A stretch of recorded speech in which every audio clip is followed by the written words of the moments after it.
Treasury yields remained elevated both before and after FOMC today.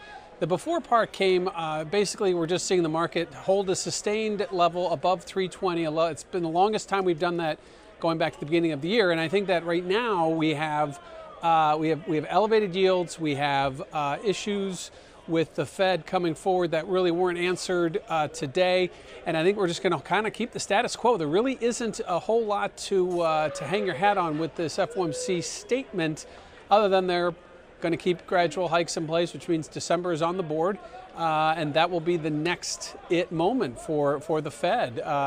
If you look at market volatility has been in decline since the U.S. midterm elections. Kind of the dust settled after that on Tuesday night, and we've seen volatility decline. Really no uptick in volatility ahead of this FOMC statement, because typically when we know there isn't going to be a rate hike and there really isn't going to be a shift in policy, the market really discounts that heavily, and that was no different today. So lower volatility, elevated yields, and now we're going to look ahead here a little bit. What's ahead? Well, we've got some key inflation data coming up. Starting tomorrow, we have PPI. Later next week, we have CPI, which is a little bit more important, but certainly PPI will have its moment tomorrow. And I think that is right now going to be a concern of the Fed's if inflation starts to run away. The PCE data that the Fed closely monitors has inflation running at around 2%. And that's their comfort zone. Even though I think we get a tad above it, they're still comfortable with that. They don't want to get too far away from 2%.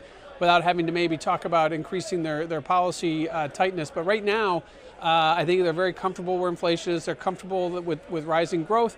Yields going up slowly. The yield curve still stubbornly flat, but could things turn around in the near term if we do start to see a breakout above 3.25? I think that could initiate new selling in the Treasury market, which would push yields higher even faster. So right now, kind of a ho-hum day on the FOMC announcement. Yields holding above 320. Not going to see a push above 3.25 today.